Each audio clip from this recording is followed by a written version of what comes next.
to eternal enigma. Today we're pulling back the veil on one of Christianity's most carefully guarded secrets, the archangels that were deliberately erased from history. Everyone knows Michael, the warrior, Gabriel, the messenger, Raphael, the healer. But what if I told you there were 7 more archangels whose powers were so profound, so dangerous to the established order, that the church decided they had to be forgotten? These weren't minor figures. They were cosmic architects, reality shapers, beings whose very existence challenged the narrative of divine authority. And their stories, buried in ancient texts and forbidden manuscripts, reveal a truth far stranger than anything you've been taught. So prepare yourself. What we're about to uncover isn't just religious history, it's a conspiracy of cosmic proportions.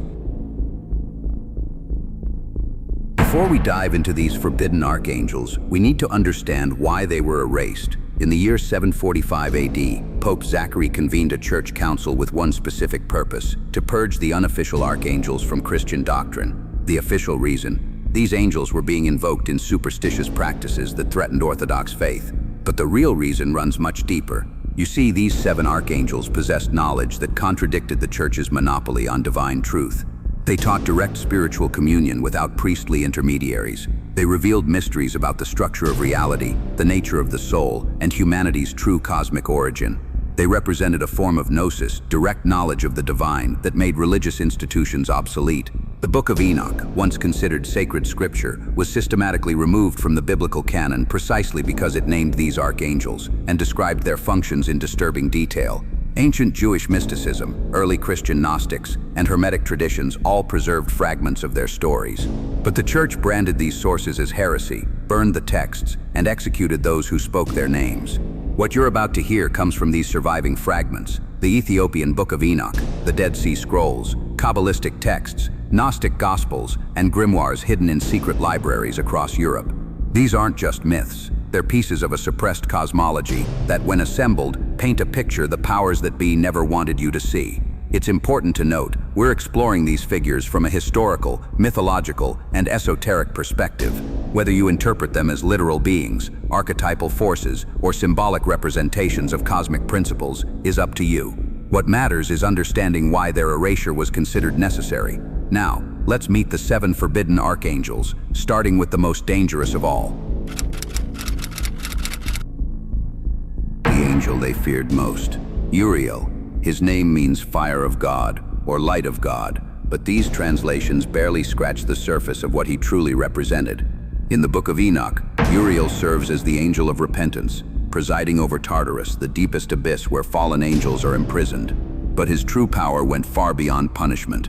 Uriel was the keeper of the mysteries. He was the one who revealed to Enoch the secrets of celestial mechanics, the movements of the sun and moon, the calendar systems that govern reality itself. He taught the mathematics of creation, the geometric patterns underlying existence.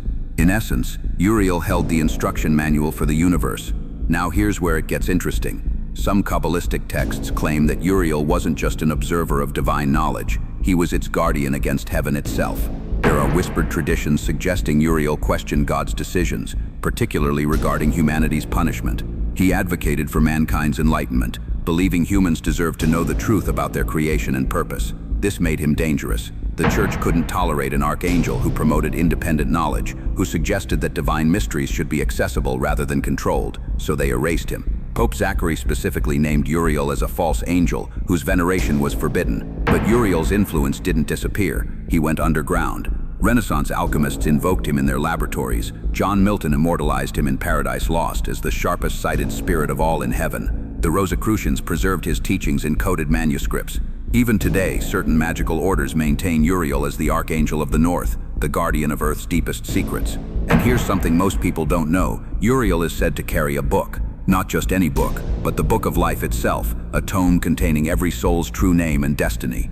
According to hidden traditions, this book reveals that human souls are far older than the biblical creation story suggests, that we existed before this reality was formed. That's information the church absolutely could not allow to spread. Uriel represents forbidden enlightenment. His crime wasn't rebellion, it was education. The Cosmic Librarian.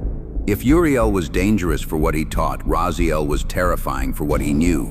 RAZIEL, whose name means secret of God, stands before the divine throne recording everything. Every word spoken by God, every decision made in the celestial council, every secret hidden in the fabric of creation, RAZIEL writes it all down in his legendary tome, the Sefer RAZIEL HaMalach, the Book of RAZIEL the Angel. According to Jewish mystical tradition, this book contains the entirety of cosmic knowledge: astrology, angelology, the names of God, the formulas for summoning and binding spirits, the secrets of creation and destruction, the past and future of all things. It's all there. And here's the shocking part. RAZIEL gave this book to Adam. Yes, the first human received the complete knowledge of the universe, but the other angels were furious. They saw this as cosmic treason. Why should humans possess such power? So they stole the book and threw it into the ocean. God himself retrieved it and returned it to Adam, then passed it to Enoch, who ascended to become the angel Metatron. Eventually it reached Noah, who used its knowledge to build the ark with perfect divine proportions. But the church had a problem with this narrative. It suggested that humans were meant to have esoteric knowledge, that divine secrets weren't supposed to be locked away by religious gatekeepers. Worse, it implied that God wanted humanity to be enlightened, to understand the mechanics of reality. So RAZIEL was quietly removed from official doctrine. His book was declared apocryphal, its contents too dangerous for common believers.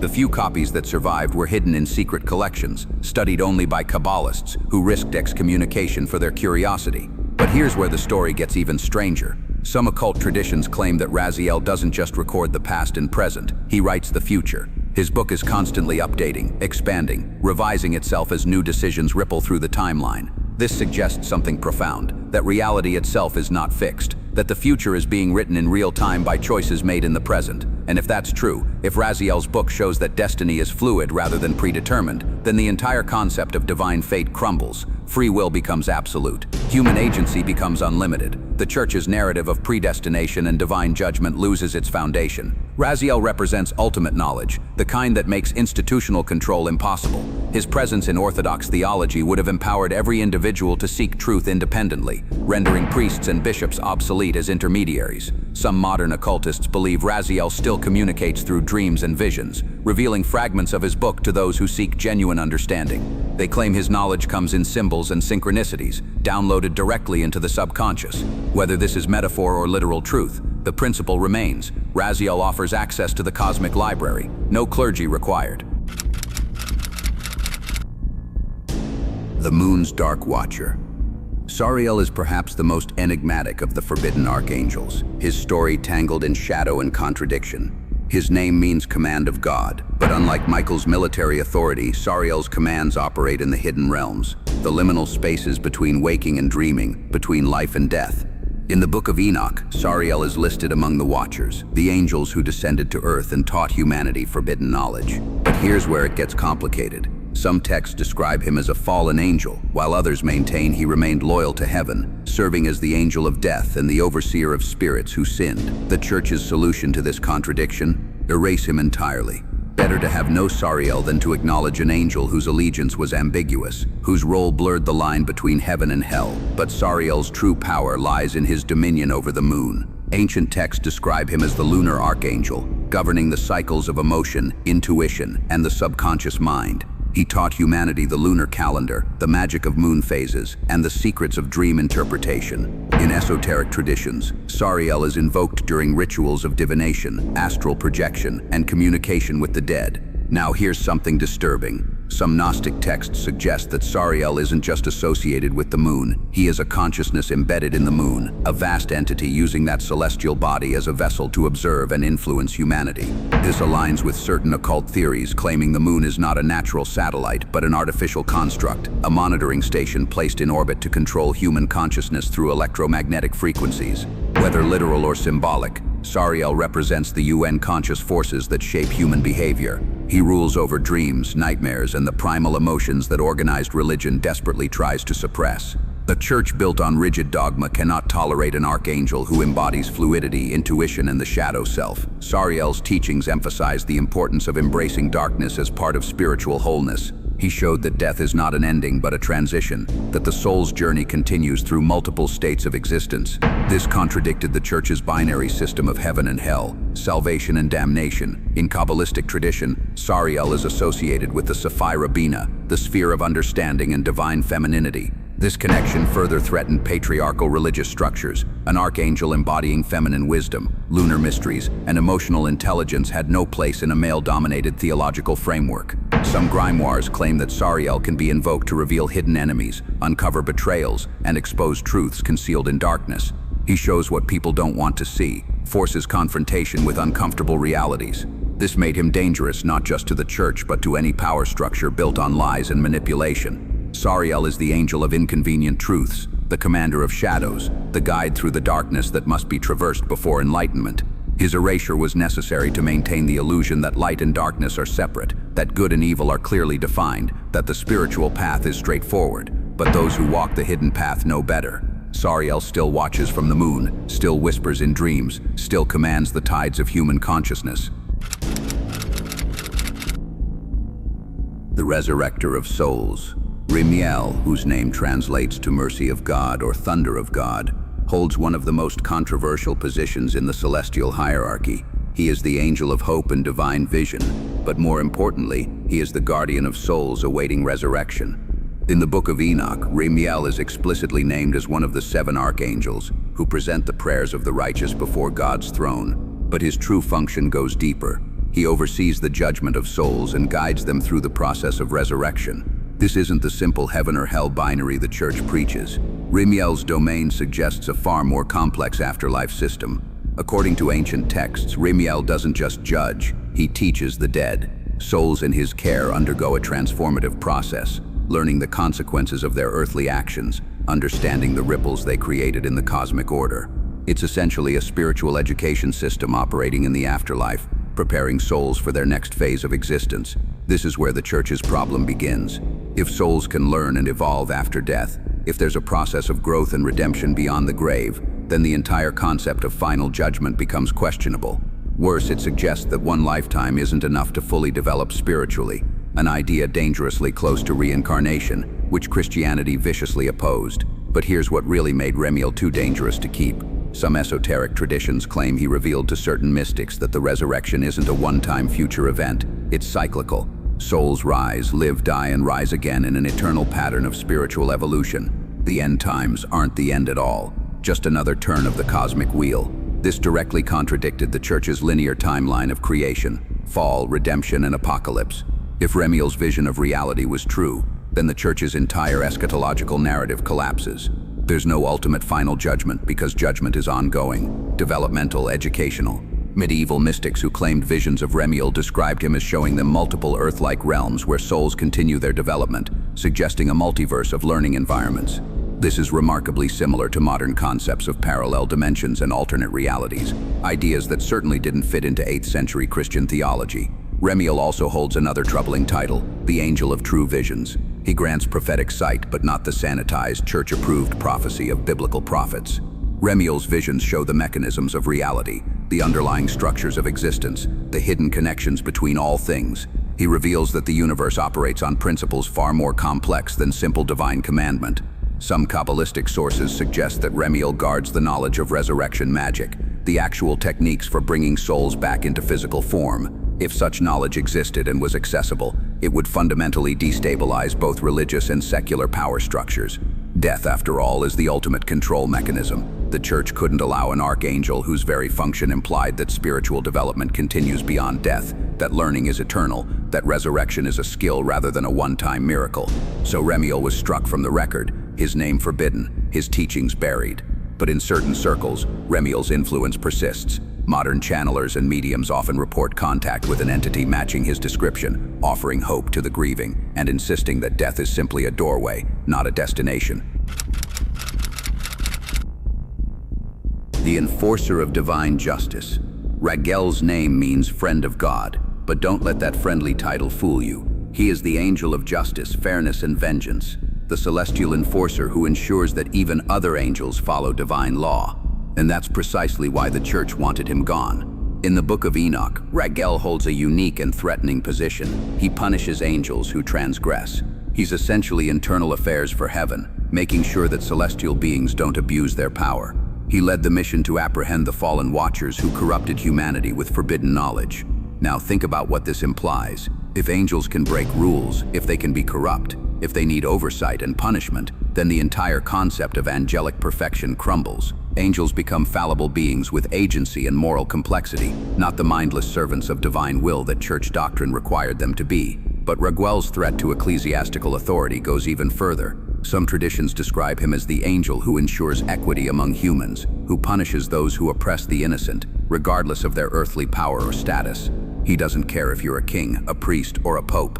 Injustice is injustice, and Raguel brings consequences. Imagine how that message would resonate with medieval peasants suffering under corrupt clergy and tyrannical nobles.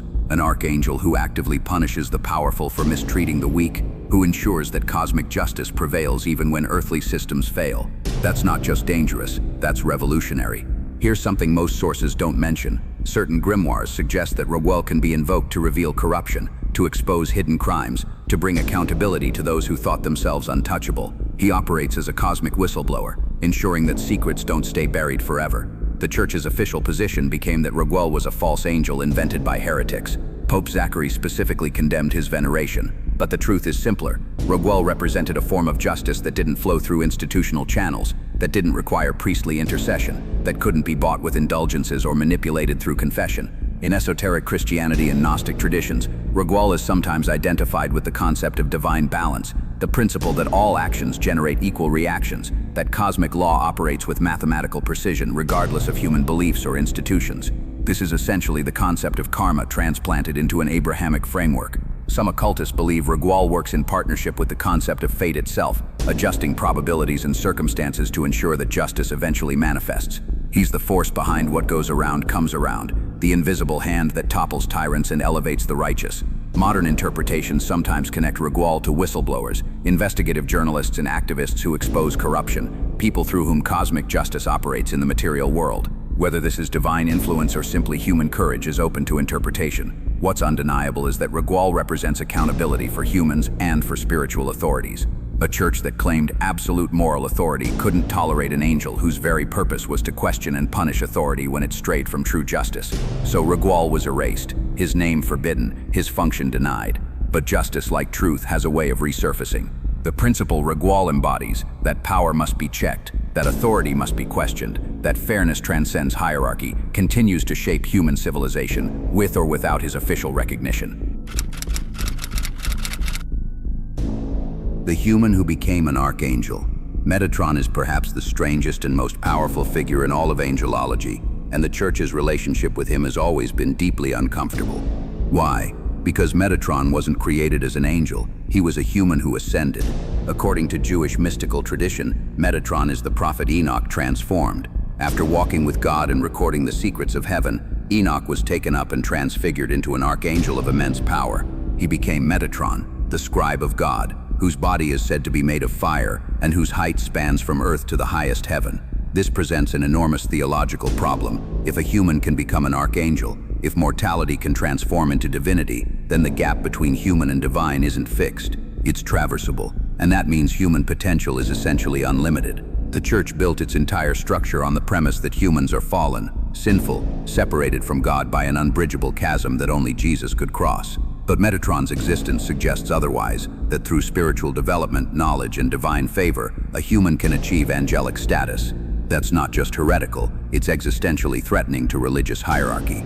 Metatron holds another disturbing title, the Lesser YHVH. In some Kabbalistic texts, he's described as bearing God's own name, functioning as God's direct representative, speaking with absolute divine authority. He sits on a throne only slightly less grand than God's own, administering celestial justice and guiding the cosmos. This creates a theological paradox. If Metatron speaks with God's voice, how do you distinguish between them? If a former human can wield divine authority, what does that say about the nature of divinity itself?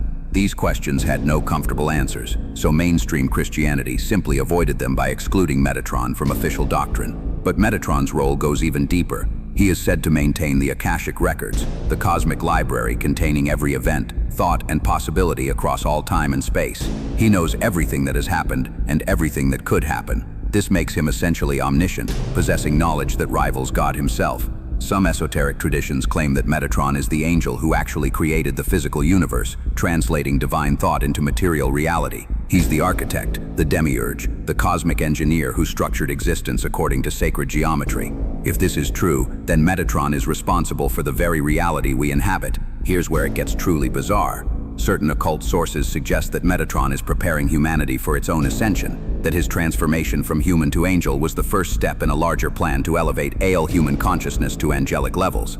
This is the ultimate fulfillment of human potential, not salvation through faith, but transformation through knowledge and spiritual evolution. This concept that humanity is meant to evolve into something beyond human directly contradicts the Church's teaching that humans remain humans, defined by their fallen nature dependent on divine grace for redemption. Metatron represents the possibility of self-deification, of humanity claiming its cosmic inheritance without institutional mediation. The Kabbalistic text describing Metatron, the third book of Enoch, was never included in any Christian canon. The figure was too powerful, too complex, too threatening to established theology. A human-turned angel with God's name and creative power? That's not a comfortable addition to Sunday school curriculum. Yet Metatron's influence persists in esoteric circles. Modern channelers report contact with an entity calling itself Metatron, offering guidance on human spiritual evolution, teaching sacred geometry, and insisting that humanity stands on the threshold of a massive consciousness shift, another ascension, like Enoch's, but this time collective rather than individual.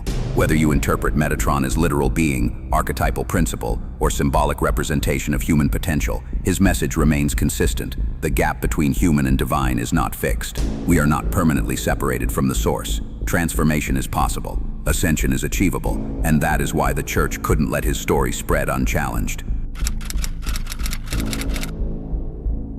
The other human ascended. If Metatron wasn't problematic enough, there's another human-turned archangel, Sandalphon, the twin or brother of Metatron, who was once the prophet Elijah. Yes, you read that correctly. According to mystical tradition, the prophet Elijah, who was taken up to heaven in a chariot of fire, was transformed into the archangel Sandalphon.